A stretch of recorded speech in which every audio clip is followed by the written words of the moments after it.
Hola, estaba pensando en una introducción para decir ahora en este episodio. No se me ocurre nada. Lo único que voy a decir es que, como ya sabe, me llamo Melissa y esto es que los dioses hicieron que... un podcast donde hablo sobre mitología griega, más adelante mitología nórdica y cualquier cosa rara que hagan los dioses en ellos. Porque hacen muchas cosas raras. Eso creo que ya está claro, ¿no? Los que han escuchado al menos un capítulo se dan cuenta que pasan cosas muy raras. Las criaturas también son bien impactantes, ¿no? A mí me encantaba eso. Justo estaba volviendo a ver por 20ª vez, creo, no estoy exagerando, de verdad como que 15ª vez, creo, Inuyasha, que es la serie de mi vida, la que siempre la volveré a ver una y otra vez. Y estaba viendo que hay un montón de demonios, yokai, que son parte de la mitología japonesa también. O sea, todas estas cosas vienen de algún lugar. Y eso a mí me sorprende, me asombra, me fascina.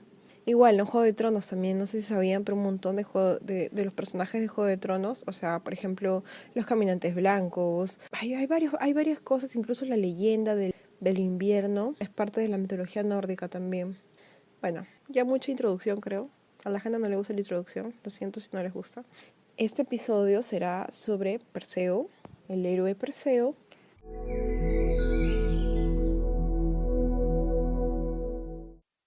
Como se acordarán, en capítulos anteriores hablamos sobre las cosas extremas que hacía Zeus para acercarse a mujeres, ¿no? Que se convertían en animales, que aparecía en sueños, etcétera, etcétera. Una de las cosas más extremas, en mi opinión, fue lo de Danae, que ya les conté, pero por propósitos de esta historia contaré de nuevo de una forma más detallada. Esta historia va a ocurrir en el reino de Argos. Allí reinaba un rey que se llamaba Acricio. Acricio tenía una hija que era muy bondadosa y hermosa, ¿no? La clásica descripción que se usa con todas las mujeres en la mitología griega que van a sufrir alguna desgracia. Ahora, se decía que Danae era una hija ejemplar, casi tan hermosa como una ninfa y etcétera, pero todo esto al rey Acricio no lo hacía feliz, porque como buen macho de la época, lo que él más ansiaba en el mundo era un hijo varón. Uno diría, bueno, está bien si quiere un hijo varón, ¿no? ¿Cuál es el problema, no? Tiene una hija, quiere un hijo. Sí, normal. Pero el problema es lo que viene ahorita. A ver, su deseo era tan grande que el desesperado acude al oráculo de Delfos. La cuestión con los oráculos. No vayan a los oráculos, por favor, no vayan. Los oráculos siempre son malos, siempre dicen algo terrible, siempre, o sea, tú vas para que te digan algo bueno, no te van a decir nada bueno, amigo, siempre te van a decir lo peor y siempre van a tener la razón, por favor. Ay. En fin, va al oráculo de Delfos y el oráculo le dice algo terrible, como era de esperarse. Le dice, tú nunca en la vida, nunca vas a tener un hijo varón, pero tu hija Danae va a tener un hijo varón. Y sorpresa, este hijo está destinado a matarte. El rey Acricio, aterradísimo, solo se le ocurre una solución.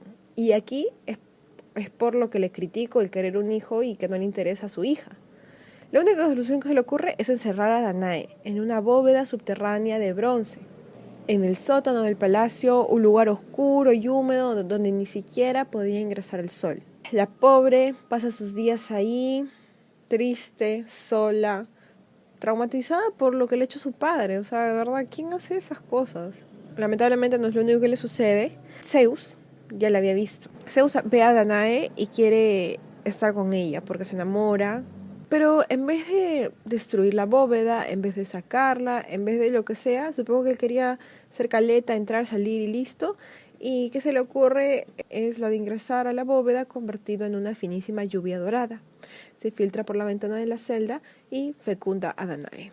Danae queda embarazada y el rey Acriso se entera después, pero no le interesa saber cómo sucedió. No es un tema de su interés, para nada. Él está más enfocado en la parte de tu nieto te va a matar, ¿no? Espera que ella dé a luz y envía a Danae y a su hijo, el cual es llamado Perseo, en una frágil barquilla para que fueran abandonados a merced de las olas del mar. Un pan de Dios Acricio, ¿verdad? Un hombre pero excepcional.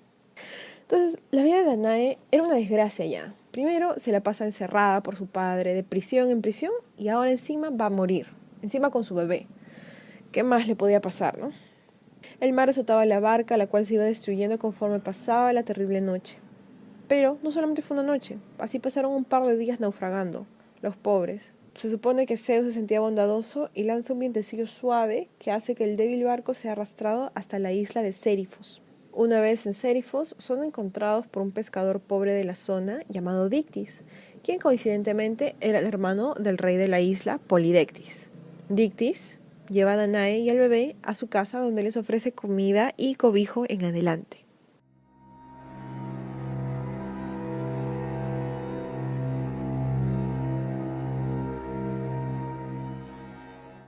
Los años pasan así y puedo imaginar que Perseo vive una infancia muy feliz porque Dictys era pobre, pero era un buen hombre y básicamente se cuida de Danae y adopta a Perseo como hijo suyo, quien no tarda en convertirse en un joven muy valiente y fuerte.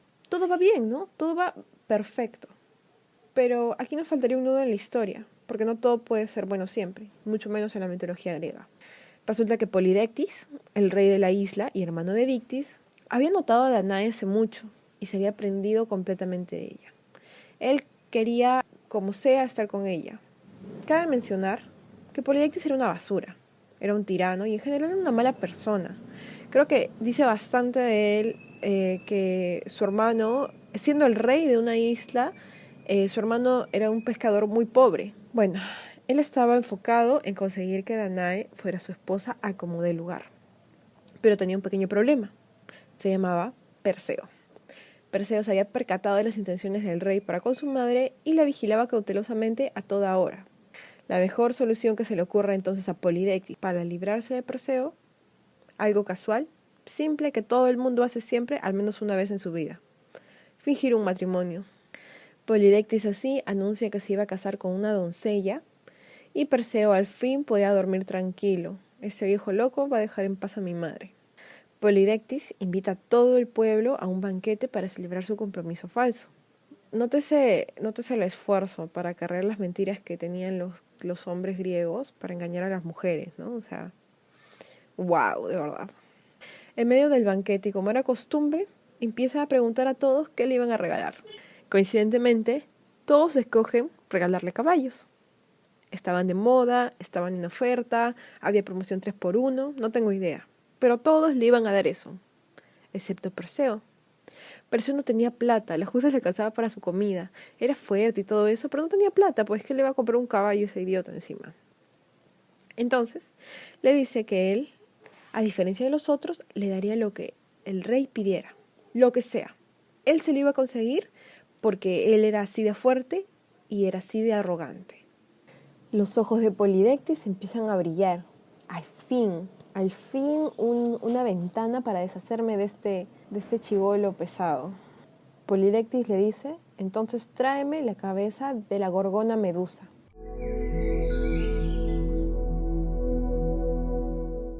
Como hablamos en el capítulo anterior, si no lo han escuchado, escúchenlo por favor porque es importante. Las gorgonas eran hijas de Forcis y Ceto y tenían serpientes por cabello, además de que sus ojos convertían a las personas en piedra.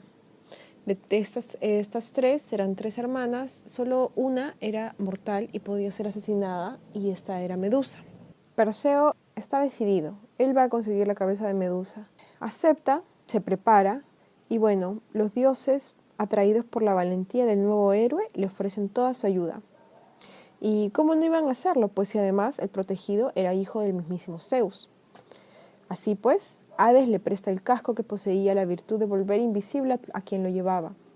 Atenea le dejó su escudo, Hermes las alas que imprimían gran velocidad y la cualidad de volar al que las tenía, y Hefesto una espada indestructible que era fabricada con bronce y con filo diamantino que era llamada arpe. Pero llegar a las gorgonas no era nada sencillo tampoco. Hermes se le aparece en sueños y le cuenta de que si quiere llegar donde las gorgonas, lo que primero debe hacer es visitar a las grayas. Las grayas te van a decir cómo ir hasta una cueva de las ninfas donde recibirás algo que te ayudará. Las grayas eran horribles seres que eran también hermanas de las gorgonas. Estas desde su nacimiento son ancianas. Tienen el cabello largo, completamente blanco, un rostro espantoso, casi calavérico. Eran una especie de cíclopes femeninos. Poseían un solo ojo y un solo diente, pero esto es para las dos. entre las dos tenían un solo ojo y un solo diente, y los utilizaban por turnos. Se suponía entonces que las grallas debían decirle a Perseo por dónde debía dirigirse para que él pueda llegar a las Gorgonas. Y como al inicio ellas no querían cooperar mucho, o sea, ¿por qué querrían cooperar si iban a matar a sus hermanas?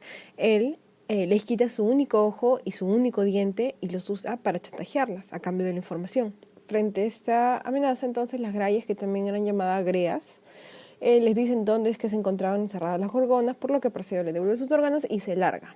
Como les había contado hace un ratito, Perseo tenía varios artilurgios que le fueron otorgados por los dioses, y entre estos el casco de invisibilidad de Hades era clave, porque verá, cuando Perseo llega a donde estaban las Gorgonas, ellas estaban dormidas. Ahí las puede ver él bien de cerca y se da cuenta que su fealdad era aún más espantosa de lo que él había oído. Las serpientes que tenían por cabello se movían a pesar de que ellas estuviesen inconscientes y siseaban de forma continua. Sus dientes decía que eran semejantes a los del jabalí más salvaje que hubiese visto. Sus extremidades eran de bronce y sus alas eran de oro. No sé ustedes, pero eso a mí me parece genial. Bueno, Perseo sabía que debía de cuidarse de su mirada, así que él se acerca muy sigilosamente a ellas, rehuyéndoles en todo momento la mirada y solamente guiándose por el reflejo que obtenía del escudo que Atenea le había prestado. Es así que le toma solo un momento lograr cortar la cabeza de la pobre Medusa. Pero al ver esto, al escuchar esto, sus hermanas se despiertan y se lanzan sobre él, momento en el que Perseo se pone el famoso casco de invisibilidad y sale airado. Y como modo de recapitulación de la sangre que brota de la cabeza de Medusa, como dijimos antes, nacen el gigante Crisaor y el caballo alado Pegaso. Ahora, sería bueno que el viaje de Perseo terminara así de fácil, pero supongo que eso sería un poco aburrido, ¿no? Él tiene la cabeza de Medusa, está listo para regresársela, para dársela a Polidectes y que deje en paz a su madre al fin. Pero su viaje de regreso también es toda una travesía. Él está regresando usando las sandalias aladas que le había dado Hermes y llega así hasta Mauritania, en donde vivía el titán Atlas. Atlas fue el titán que lideró la rebelión contra el dominio de Zeus, la llamada Titanomaquia, y al ser derrotado fue condenado a cargar con el globo terráqueo sobre sus hombros por toda la eternidad. Perseo le pide entonces a Atlas pasar la noche ahí, un refugio después de todo lo que había vivido. Incluso le dice: yo soy hijo de Zeus, así que por favor dame hospitalidad, porque la hospitalidad era un tema bien importante para los griegos de esta época, ¿no? Era algo que no se le rechazaba a nadie, y aún así el gigante Atlas se rehúsa. ¿Qué era lo que sucedía? Atlas era otra víctima de los famosos oráculos. Un oráculo le había dicho hace mucho tiempo que un hijo de Zeus lo despojaría de su reino. Y ya sabemos con cuánto recelo cuidan estos personajes a sus reinos y a los extremos a los que llegan. O sea, comerse a todo el mundo. Al ser rechazado de esta forma, Perseo se enfurece y ya sabemos que es algo arrogante. Así que saca la cabeza que tenía de Medusa y se la muestra. Y bueno, esta no había perdido sus propiedades, por lo que al instante el titán queda convertido en piedra. Y es así como surge la cordillera del Atlas, que es la que recorre el noreste de África a través de Túnez, Marruecos, Argelia. Se dice que sus cumbres parecen sostener los cielos. Ahora, esto lo tuve que buscar porque no lo sabía, pero me parece importante porque ahora lo sé. Soy más inteligente ahora, gracias. Se dice que estas cordilleras de Atlas separan las costas del mar Mediterráneo y el océano Atlántico del desierto del Sahara, y es uno de los factores que provocan la sequedad de este desierto. Muy bien, aplausos. Somos más inteligentes todos ahora. Bueno, ahora Perseo ya descansó, ya a qué hora llega a su casa, ya me cansé, ¿qué más le va a pasar? Resulta que después de salir del reinado de Atlas, él pasa por Etiopía y se da cuenta de que había una doncella encadenada a un peñasco. Las olas le daban constantemente, la brisa marina ya le quebraba los labios, la piel, y encima de esto estaba a punto de ser devorada por un monstruo marino. ¿Qué más le puede pasar a Perseo, no? Él se acerca lo suficiente y le pregunta: ¿qué haces ahí? ¿No? O sea, no la salva, no le dice, no le ayuda, no. Primero, ¿qué haces ahí? ¿Te gusta el mar? Ella le dice que es la hija del soberano de esas tierras llamado Cefeo. Su nombre es Andrómeda y se encuentra en esa situación por culpa de su madre Casiopea. Entonces, el resto se los cuento en el próximo capítulo.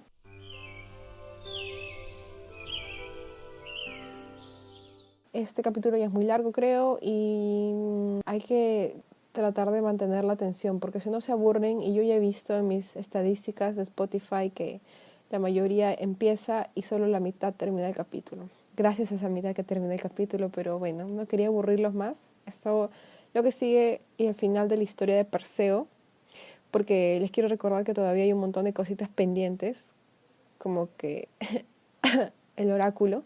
Y bueno, todas las cosas correspondientes a la historia de Perseo la terminaremos el próximo episodio. Y después, ahora sí estoy emocionada porque después de esto vamos a tocar el Hades, las leyendas que hay con Hades, qué pasa con Hades, es malo o no. En verdad, Hades solamente fue alguien tuvo mucha mala suerte, creo. Gracias por escuchar. Siempre lo digo, pero igual gracias. Nos vemos el viernes. Y nada más. Adiós.